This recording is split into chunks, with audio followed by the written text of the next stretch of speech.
Hello, my name is Nathaniel Greenlee, and my research, I will be talking about the Three-Fifths Compromise.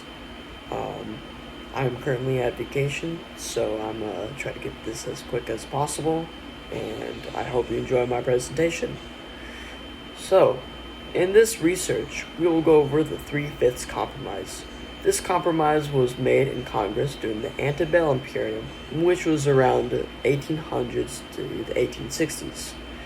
The South wanted the slaves to count as a full person for in their state so that they could get a higher electoral votes.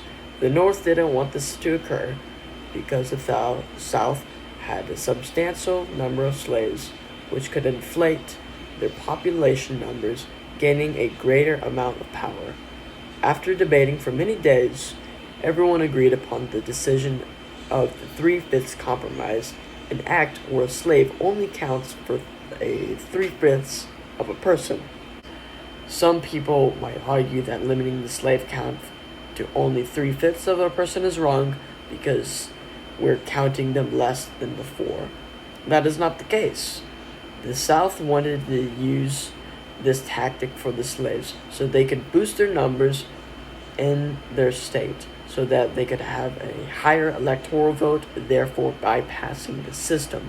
If the South did get its way, this would encourage them to get more numbers than before. And now for my thesis statement. For both political and moral reasons, the Three-Fifths Compromise was one of the most controversial debates and the most impactful decision made in the pre-Civil War era.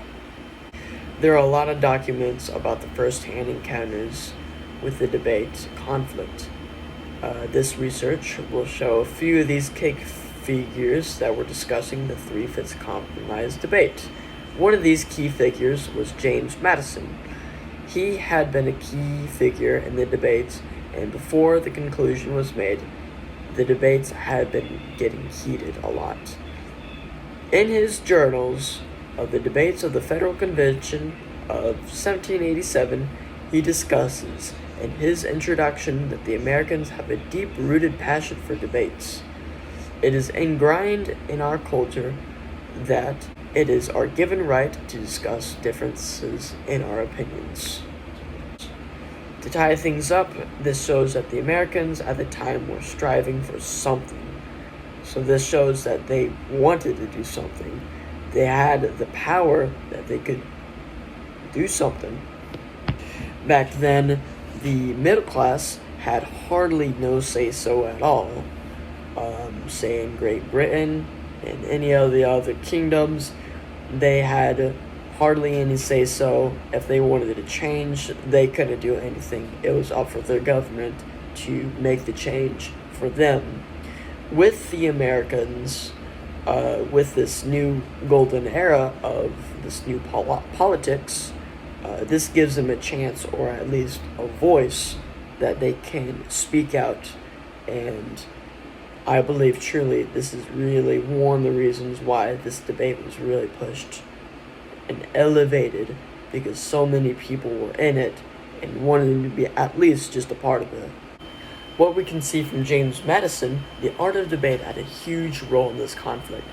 This one meeting didn't last for a few hours, but it lasted for many days. It is even said that the southern states threatened to leave and branch out to their own subsection of North America if this thing was not resolved. In the source records of the Federal Convention of 1787, it was stated that this meeting between everyone was under complete secrecy. It was even stated that in the introduction that in the meeting was held without the knowledge of Washington himself. It was only later that James Madison delivered 500 pages to him of what had actually happened in that debate. I believe that this source shows the meeting of the minds was extremely important, especially for its time. What I find really interesting, that even when Washington himself didn't even know what was going on during this time, this shows that with this one debate of what was truly on the line and the stakes, and how this eventually led to the outbreak between the North and the South. The Three-Fifths Compromise was the reason why conflict between the North and the South was brought up in the first place. In American legal history in the 1860s, author Madison stated that the main conflict wasn't between taxation and population, but slavery. There was a division between small and large states, but Madison said that the true culprit was behind the North and the South. This can be backed up as well in the source records of the Federal Convention, where Madison also stated that there were problems with the voting systems with small and large states. This shows that there was a stigma between states. In the moment between the conflict of the Three-Fifths Compromise, people started to form teams and eventually united, becoming the Union and Confederacy. The source Coalitional Instability and the Three-Fifths Compromise.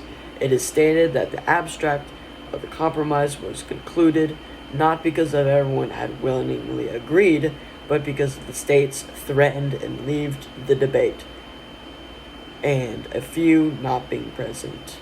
New York had already left halfway through the debate, and Rhode Island and New Hampshire had not even been there in the beginning, but later showed up. Because of these problems, there was a struggle, and with the voting process making the debate much more difficult, eventually leading to the Three-Fifths Compromise. Although the compromise was resolved in the end, this would eventually lead to bigger problems between the North and South, with two powers butting heads against one another. This brought the hatred against each side. In defining documents in American history, on page 151, it is said that the problems between the North and South had gone so badly that they would eventually begin to fight, as we know.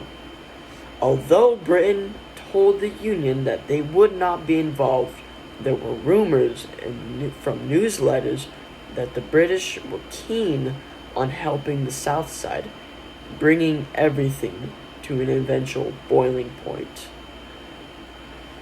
I personally don't believe that the Civil War started because of one event, but because of many. The Three-Fifths Compromise was one of these many events that eventually pushed everything over. In the end, the Union had fought and won the war, but at the cost of hundreds of thousands of soldiers who fought one another, brother against brother. Thank you, and have a good night.